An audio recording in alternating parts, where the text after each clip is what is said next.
안녕하세요. 미랄교회 부목사로 심호하고 있는 한하수 목사입니다. 오늘 저와 함께 누가복음 9장 말씀을 함께 나누도록 하겠습니다. 오늘 이 시간을 통해서 여전히 우리와 함께 계신 하나님께서 깊은 은혜를 주시기를 바라면서 우리 함께 시작하겠습니다.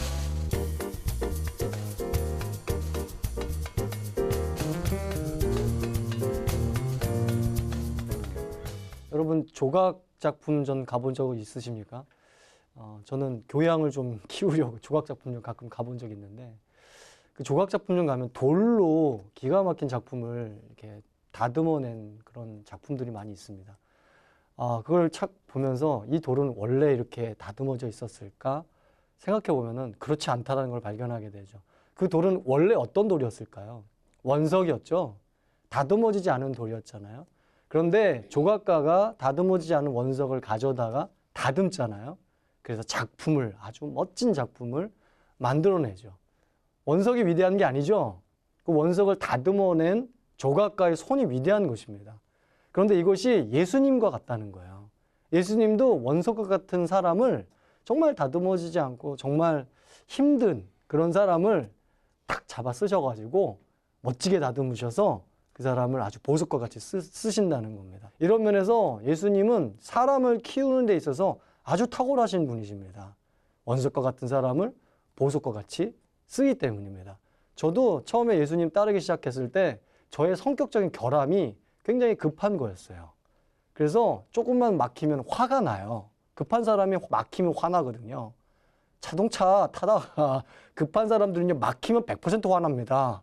그런데 이렇게 급해서 막히면 화내는 성격이 예수님을 따르고 또 예수님이 부르신 이 길을 걸어가는데 상당히 장애가 되겠더라고요. 유익이 되지는 않겠더라고요, 최소한. 그래서 기도를 드렸어요. 이런 성격을 갖고 어떻게 예수님을 따라갈 수 있겠습니까? 예수님이 저한테 답해 주셨습니다. 그러니까 넌 따르는 거야. 네가 원석이니까 내가 너를 차차 다듬어 줄게. 그래서 널 쓰겠다. 예수님은 사람을 다듬어서 쓰시는데 대가십니다. 오늘 말씀이 바로 이 예수님의 모습을 우리에게 아주 잘 드러내주고 있습니다. 아무쪼록 이 예수님을 통해서 우리가 좀 더 다듬어지고 또한 다듬어진 우리가 덜 다듬어지고 원석과 같은 사람을 다듬고 키우는 데 쓰임 받기를 소망합니다. 이런 소망을 갖고 함께 우리 오늘 말씀 들어가 보도록 하겠습니다.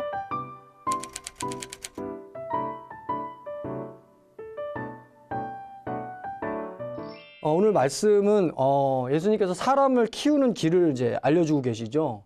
1절 말씀을 9장 1절 말씀을 함께 읽어보도록 할까요? 시작. 예수께서 12제자를 불러 모으사 모든 귀신을 제어하며 병을 고치는 능력과 권위를 주시고 예수님께서 12제자를 어떻게 하셨다고요? 예수님께서 12제자를 불러 모으셨다. 이게 의미하는 바가 뭔가요? 함께 한다는 거죠. 맞나요? 모집한 거잖아요. 불러오라고 하신 거니까 오게 되면 어떻게 돼요? 그때부터는 함께 하죠. 그렇죠? 그래서 이 불러 모으셨다라는 의미, 정확한 의미는 뭐냐면 이때부터 함께 하기 시작하셨다라는 의미입니다. 1절에 이 불러 모으셨다라는 의미예요. 10절 말씀 우리 함께 읽어볼까요? 시작. 사도들이 돌아와 자기들이 행한 모든 것을 예수께 여쭈니 데리시고 따로 벳세다라는 고을로 떠나 가셨으나 여기서 중요한 동사 데리시고 18절 말씀 함께 읽어볼까요? 18절 시작. 예수께서 따로 기도하실 때에 제자들이 주와 함께 있더니 물어 이르시되 무리가 나를 누구라고 하느냐. 예수께서 따로 기도하러 가셨는데 혼자 가셨어요? 제자들을 데리고 가셨어요? 데리고 가셨죠. 주와 제자들이 함께 있었다고 분명히 나오죠. 이것은 28절에도 나오고요. 이 55절에도 나오고요. 56절에도 나옵니다. 그래서 예수님께서 사람을 키우는 방법을 9장에서는 사람을 키우는 방법이 나오죠. 그렇죠? 사람을 키우는 방법이 뭔가요? 함께죠. 사람을 키우는 방법이 뭐라고요? 즉? 그렇죠. 아주 중요합니다. 예수님께서 사람을 키우시고자 선택했던 방법, 너무너무 중요한 방법은 뭐예요? 동행이에요. 동행. 같이 함께 하시는 거예요. 그래서 이 시간 예수님의 이 방법을 아시고, 아, 예수님이 나와 함께 하시는 거는 나를 다듬어 가시려고 그러시는 거구나. 또한 누군가를 키우려고 원하신다면은 그 사람과 반드시 동행하셔야 됩니다. 동행을 안 한다? 그럼 사람을 키우는 걸 포기하겠다는 거예요.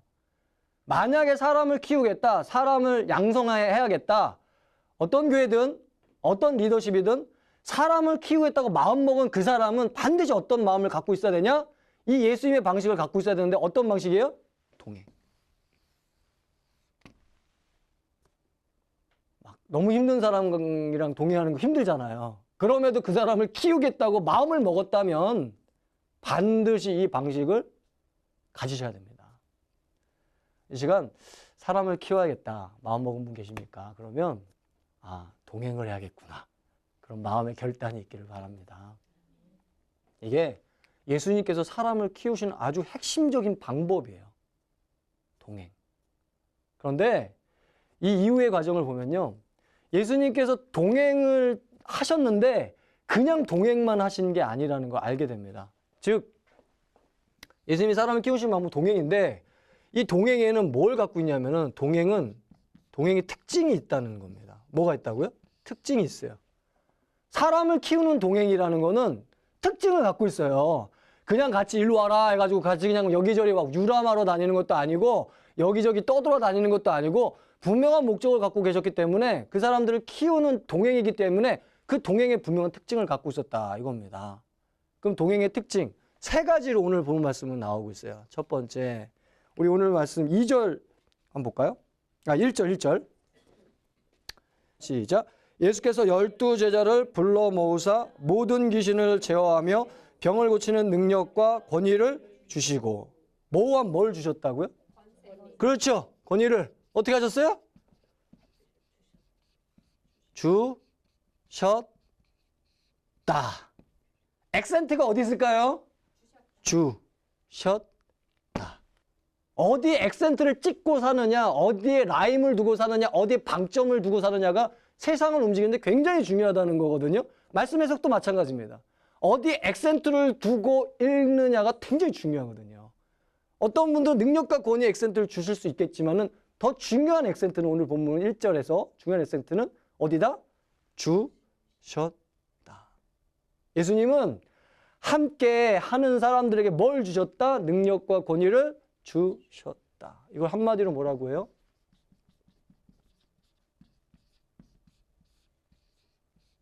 권한, 위임.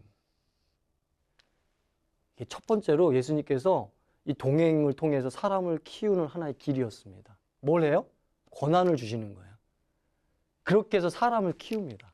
너 한번 해봐라. 제가 둘째 딸한테 맨날 했던 게 그거예요. 양치질 한번 네가 한번 해봐. 권한을 위임하는 거예요. 양치질을 할 수 있는 권한을 주는 거예요. 네가 한번 해봐. 처음에는 막 안 되다가 지금은 아주 잘합니다. 뭘 통해서 그렇게 성장한 거예요? 뭘 통해서 그렇게 큰 거예요? 권한, 위임. 만약에 제가 무슨 네가 이를 닦아 그러면서 계속 제가 닦아준다고 생각해 보세요. 계속 제가 닦아주는 거예요. 1년이 지나고 2년이 지나고 3년이 지나고 4년이 지나고 계속 제가 닦아줍니다. 그래서 10살이 됐어요. 걔는 칫솔질을 할 수 있을까요? 없을까요? 왜? 해줬기 때문에. 이게 안 됐기 때문에. 해줬기 때문에. 그냥 따라다니면서 다 해주는 거예요. 예? 그러면 뭐가 안 되는 거예요? 이게 안 되잖아요. 걔가 권한을 갖고 뭔가를 자기 삶을 해결할 수 있는 힘을 키울 수가 없잖아요. 사람을 키우는 방식만이 아니라. 오늘 예수님이 그러셨다니까요. 1절 말씀에 뭐라고요? 능력과 권위를 주셨다니까요. 주셨다니까요. 자기수요. 셀프 기빙이라고 하죠. 자기에게 본인에게 있으신 그 능력과 권위를 주셨다는 거예요. 과감하게 해봐라. 권한을 줄 테니까 해봐라. 제가 교육전도사 시절이 있었습니다. 지금은 뭐 부목사로 수임하고 있지만 교육전도사 때는 좀 초년병이잖아요. 목회 초년병, 교육전도사. 그때 뭘 많이 알겠어요. 또 뭘 많이 잘할 수 있겠습니까? 초보는 미숙하잖아요. 저도 미숙한 시절이 있었습니다. 잘하지 못하는 시절이 있었어요. 그런데 그때 섬기던 교회에 그 담당하시는 어떤 목사님께서 그 한 1000여 명 정도의 청소년 전국 집회가 있었는데 그 전국 집회에서 그 그러니까 진행되는 행사가 있었는데 그 행사의 담당을 저를 시키신 거예요. 이 권한을 어떻게 하신 거라고요? 위임해 주신 거예요, 저한테. 그 권한 위임의 회의가 끝난 다음에 나오면서 제 주변에 있는 교육전사님들이, 제 친구 교육전사님들이 저한테 뭐라고 말씀을 많이 하셨냐면은, 한전도사, 이거 엄청 파격적인 거야. 왜? 이전까지 단 한 번도 교육전사한테 이런 일을 맡겨본 적이 없대, 저 목사님은. 그런데 한 교육전사한테는 이걸 맡겼다는 거예요. 이게 엄청 파격적인 거잖아요. 권한을 준 거니까요. 한번 해보라고. 권한을 준 거니까요. 다시 돌이켜보면은 주님께서 그 목사님을 통해서 저에게 권한을 주셨던 것 같아요. 여름 놀이 프로그램을 점심에 진행하는 거예요. 2박 3일 동안. 1박 2일 동안이죠, 정확하게는. 근데 거기에 예산이 많이 들어갔고, 거기에 핵심은 놀이기구예요. 여기서 질문은 뭐냐면은, 놀이기구가 신나게, 이게 놀이기구를 탈 수 있으려면 날씨가 어때야 될까요? 좋아야죠. 그런데 일기예보를 보니까 당일까지 비가 억수같이 내린다는 일기예보가 온 거예요.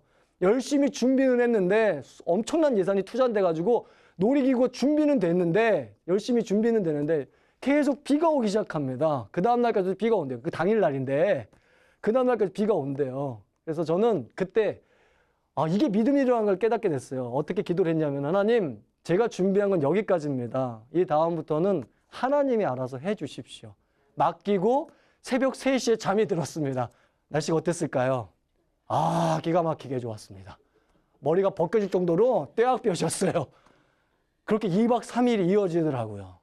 그리고 정말로 성공적으로 그 아쿠아 페스티벌이 진행됐고 마치게 되었습니다. 여기서 말씀드리고 싶은 요지는 뭐냐면은, 이 과정을 통해서 저는 기획력을 키웠고요. 이 과정을 통해서 추진력이 자랐고요. 무엇보다 이 과정을 통해서 뭐가 자랐을까요? 믿음. 하나님을 믿는 믿음, 기도의 능력, 말씀의 능력, 하나님의 하나님 되심, 이런 것들이 막 믿어지기 시작하는 거예요. 본격적으로. 저의 믿음으로. 뭘 통해서요? 권한 위임이에요. 사람 키우려면 이렇게 키워야 됩니다. 어떻게 해야 되나고요? 과감하게 권한 줘야 되는 거죠. 만약에 권한을 안 준다, 키우는 걸 포기하겠다는 거예요. 권한 줬다 뺏는다, 그것도 키우는 걸 중간에 포기하겠다는 겁니다. 어쨌든 권한이 안 주어지면요, 그 사람은 책임이 안 주어지는 거기 때문에 클 수가 없는 겁니다. 맞죠? 이 시간 예수님께서 이 사람을 키우는 방식을 저희들이 본받아서 과감하게 권한을 좀 줬으면 좋겠어요. 그래서 사람을 키우는 저와 여러분 되셨으면 좋겠습니다. 두 번째, 2절 말씀 함께 읽어볼까요? 2절 시작. 하나님의 나라를 전파하며 앓는 자를 고치게 하려고 내보내시면서 그냥 내보내셨나요? 아니죠. 3절 읽어볼까요? 이르시되 여행을 위하여 아무것도 가지지 말라. 지팡이나 배낭이나 양식이나 돈이나 두벌옷을 가지지 말며. 여행을 할 때 필요한 게 3가지라고 하죠. 짐이 가벼운 것, 동반자가 있는 것, 갈 본향이 있는 것. 이게 여행자의 필수적인 3가지 요소라고 하는데, 그 3가지 중에 한 가지는 뭐예요? 짐을 가볍게 하는 것을 예수님이 말씀하고 있어요. 너희 여행 다닐 때 짐 부어가지고 중간에 그 짐 무게에 눌려가지고 그 여행 포기하면 안 돼. 가볍게 해야 돼, 짐을. 예전에 어떤 제 동기분이 여행 같이 간다고 했는데 배낭을 메고 왔어요. 배낭을 왜 이렇게 무거운 걸 메고 왔냐고 봤더니만 그 배낭 안에 책 12권을 담아가지고 온 거예요. 그것도 한 200페이지, 한 350페이지 정도의 책을 12권을 갖고 온 거예요. 너 이거 왜 갖고 왔냐? 그러니까 여행이 한 달 정도 될 테니까 한 달 동안 12권을 읽겠다는 목표를 갖고 왔다는 거예요. 다 버려 그랬어요, 제가. 그렇게 여행하는 거 아니지. 여행은 뭐라고요? 짐을 가볍게. 지금 그 얘기 하시는 거거든요. 4절 함께 읽어볼까요? 어느 집에 들어가든지 거기서 머물다가 거기서 떠나라. 이게 무슨 말인가요? 머물다가 떠날 때가 있고 머물 때가 있는 타이밍을 지키라는 거예요. 4절 5절이죠. 그 다음 5절 함께 읽어볼까요? 누구든지 너희를 영접하지 아니하거든 그 성에서 떠날 때 너희 발에서 먼지를 떨어버려 그들에게 증거를 삼으라 하시니라. 이것도 마찬가지로 떠날 때를 알고 떠나라는 겁니다. 타이밍이죠. 4절과 5절은 타이밍의 문제를 얘기하는 겁니다. 3절은 짐을 가볍게 하라. 4절과 5절은 타이밍을 지키면서 여행을 가라. 그런데 여기서 중요한 건 이런 내용보다 이걸 예수님이 어떻게 하셨다? 어떻게 하셨다? 이루셨다는 거죠. 이게 무슨 의미예요? 이루셨다는 게. 그냥 여행 그냥 가. 알아서 네가 갈 거니까 네가 갈 길 찾아가. 이렇게 얘기한 게 아니라 하나하나 얘기를 해주시고 떠나보낸다는 게 이렇게 이루셨다는 게 무슨 의미예요? 한 가지죠. 뭐예요? 코치해 주신 거예요. 코치. 뭘로? 말씀. 바꿔 써볼게요. 즉 예수님께서는 예수님이 동행의 두 번째 특징이 뭐라고요? 말씀으로 코치하시는 게 있었다 없었다? 있었다. 왜 이게 중요한가요? 권한을 제대로 사용하기 위해서예요. 권한을 준 다음에 그냥 내버려두면 그 권한을 두 가지 중에 하나예요. 막 쓰거나 권한을 함부로 다루거나, 그러니까 이게 천대하거나 별거 아니네 이렇게 생각하거나 우와 이러면서 그걸 너무 힘있게 쓰거나 과도하게. 권한을 제대로 사용하려면 반드시 뭐가 있어야 돼요? 말씀으로 코치를 하는 것이 있어야 된다는 거예요. 바로 이것 때문에 이 권한을 제대로 위임된 권한을 제대로 사용하기 위해서 말씀으로 예수님이 코치를 하고 계셨다. 이것은 여행 이야기에서만 해당되는 게 아닙니다. 이 다음에 47절, 48절을 보시면요. 47절, 48절 한번 볼까요? 함께 읽어보겠습니다. 47, 48 시작. 예수께서 그 마음에 별로라는 것을 아시고 어린아이 하나를 데려다가 자기 곁에 세우시고 그들에게 이르시되 누구든지 내 이름으로 이런 어린아이를 영접하면 곧 나를 영접함이요 또 누구든지 나를 영접하면 곧 나를 보내신 이를 영접함이라. 너희 모든 사람 중에 가장 작은 그가 큰 자니라. 제자들이 길을 같이 가는 중에 동행을 하는 중에 1인자 리더십에 대한 논쟁이 붙었어요. 누가 최고냐 이거예요. 그런 논쟁을 예수님이 알고 가만히 있지 않으셨습니다. 어떻게 하시죠? 어린아이 데려오라고 하시고 제자들 앞에서 어린아이를 세우시고 뭐예요? 이런 자와 같이 돼야 된다. 뭐라고요? 가장 작은 자와 같이 돼야 된다. 가장 작은 자와 같이 돼야 된다는 그 말씀의 내용보다 중요한 건 뭐냐면 엄한 정말 엉뚱한 정말 이상하고 오해된 주제, 왜곡된 주제, 1인자 리더십. 누가 최고야? 네가 최고야? 내가 최고야? 내가 더 최고지. 어린아이 같지 않아요? 누가 더 힘세? 이거거든요. 어떻게 보면. 그런 걸로 논쟁하고 있는 제자들에게 말씀으로 어떻게 했다? 코치를 해주시는 거예요. 실물 설교. 어린아이 데려다가 꽃 가지고 이렇게 아름다운 꽃 이것이 너희들이야. 이런 식으로 꽃을 가르쳐주면서 똑같은 거예요. 어린아이 데려다가 어린아이 보면서 이런 작은 자가 너희가 돼야 돼. 코치를 해주신 거라고요. 실물 말씀으로. 실물 설교. 이게 여기서만 끝나지 않죠. 요한과의 대화도 나오잖아요. 49절 50절에서 나와요. 이게 예수님이 말씀하시는 대목이 나오고요. 또 사마리아 땅을 거쳐서 가려고 하는데 그 사마리아 땅에서 거절했거든요. 그러니까 요한과 야고보가 뭐라고 합니까? 아이고 저기 동네를 하늘의 명예 가지고 불 떨어지게 해야 된다고. 그러니까 예수님이 어떻게 해요? 꾸짖죠. 그렇게 하면 안 된다고. 그리고 나서 또 함께 동행하잖아요. 가만히 있질 않으시는 거예요. 하나하나 뭐 하신다고요? 코치해 주시잖아요. 이렇게 말씀하시고 저렇게 말씀하시고 코치를 해주신다 이겁니다. 이게 그러니까 사람을 키우는 동행에 있어서 두 번째 중요한 특징이라는 거예요. 뭐가 있다고요? 말씀으로 코치하는 것이 있습니다.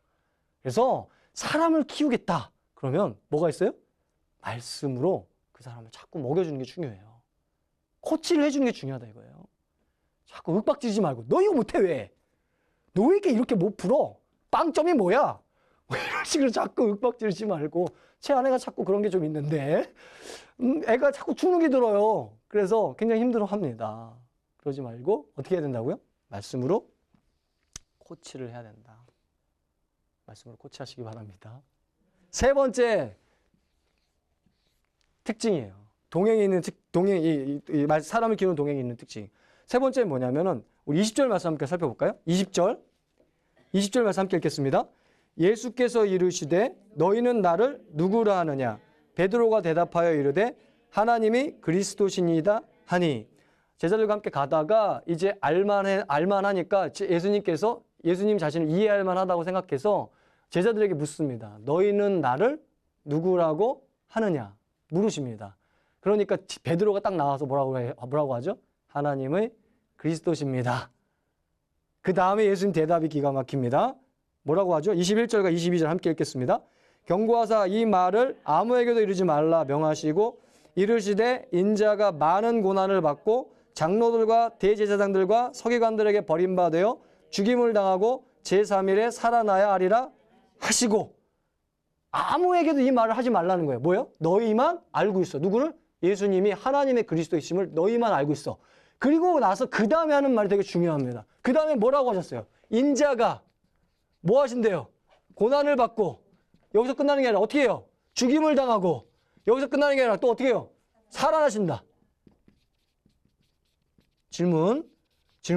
요거 한마디로 뭐예요? 뭐라고요? 방향. 지금 이게 일어났어요? 안 일어났어요? 이 말씀을 할 당시에? 안 일어났죠. 근데 앞으로 일어날 거예요? 안 일어날 거예요? 일어날 거예요. 앞으로 일어날 거라는 거 한마디로 뭐라고 하죠? 이 방향이라 이거예요. 너희들이 나를 따르면 내가 고난받는 모습을 보게 될 거고, 내가 죽임당하는 모습을 보게 될 거고, 다시 살아나는 걸 보게 될 거라 이거예요. 뭐라고 이게? 방향이에요. 예수님은 분명한 뭘 하신 거예요? 너무너무 분명한 방향 제시를 결정적일 때마다 합니다. 이게 신학적인 용어로 순환예고라고 하죠. 순환예고. 이게 1차 순환예고입니다. 지금 오늘 9장에 나오는 게 1차 순환예고. 1차라는 건 2차가 있을까요? 없을까요? 있어요. 결정적일 때 2차 순환예고를 또 하십니다. 똑같은 거예요. 고난받고 죽임당하고 거기서 끝나는 게 아니라 살아날 거야. 2차 순환예고에서 끝날까요? 아니에요. 3차 순환예고를 또 하십니다. 결정적일 때 또 하세요. 또 알려주시는 거예요. 뭐라고요? 고난받고 죽임당하고 살아날 거야. 제발 기억해줘. 뭐를? 방향을. 이 방향을요, 제자들과 공유하고 또 공유하고 알려주고 또 알려준 겁니다. 방향을 제시하는 거예요. 이게 예수님께서 함께한 사람들과 동행할 때 있었던 세 번째 마지막 부분이에요. 뭐가 있다고요? 방향 제시예요. 누가복음 9장 51절, 오늘 9장 51절이 우리 첫 번째 시간, 이 누가복음 첫 번째 시간에 굉장히 중요한 절이라고 그랬어요. 9장 51절은 여행 이야기가 시작되는 첫 절이라고 했습니다. 그 여행 이야기 시작된 첫 절이 뭐라고 시작되냐면 예루살렘을 향하여 가시기로 굳게 결심하셨다고 나와요. 예루살렘을 향하여 가시겠다라는 건 뭐예요? 방향이 있다는 거예요? 없다는 거예요? 오케이? 명확하게 있죠. 명확하게. 그 방향을 향해서 예수님이 실제로 가기 시작하는 게 51절입니다. 이것만 보더라도 예수님은 방향이 너무나 분명한 분이셨고 함께하는 자들과 방향을 분명히 나누셨던 분이셨다는 겁니다. 사람 키우고 싶으시면 뭐가 분명해야 되냐? 뭐가 분명해야 된다고요? 방향이에요. 방향. 이게 너무 중요한 겁니다. 그리고 예수님과 함께한 사람은 이런 예수님이 가시는 방향을 알고 따라가는 겁니다. 저와 여러분이 그 예수님 따라서 이 방향을 통해서 자라갔으면 좋겠어요. 우리는 아직 불완전하잖아요. 그래서 따르라는 거잖아요. 따르라는 건 길을 가는 거죠. 방향을 향해 길을 가는 거잖아요. 길을 가면서 사람이 되고 성장을 하는 거거든요. 그리고 이게 다른 사람도 같이 방향을 제시하면서 같이 가자고 얘기하면서 방향을 제시하면서 그 방향을 따라 살아갈 수 있도록 도왔으면 합니다. 이것이 예수님께서 사람을 키우는 마지막 세 번째 중요한 방식이었습니다. 우리 오늘 강의 정리할까요? 예수님께서 사람을 키우는 방식은 아주 중요한 방식. 사람을 어떻게 키운다고요? 사람을 키우시는 방법. 뭐예요, 이거?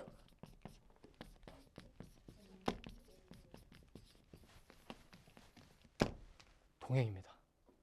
동행을 포기하면 사람을 포기하는 거예요. 사람을 키우는 걸 포기하는 겁니다. 그렇다면 이 동행의 특징, 이 동행이 세 가지 특징이 있다 그랬죠? 첫 번째 뭐죠? 권한위임입니다. 두 번째는 뭐죠?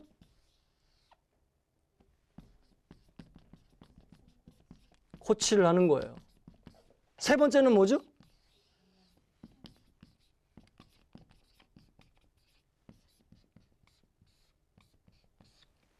이를 통해서 예수님이 어떻게 하셨어요? 사람을 키우셨습니다. 저와 여러분도 사람들을 키우는 그런 통로로 쓰임받기를 바랍니다. 저희 강의 여기까지입니다. 지금까지 시청해주셔서 진심으로 감사합니다. 다음 주에 뵙겠습니다.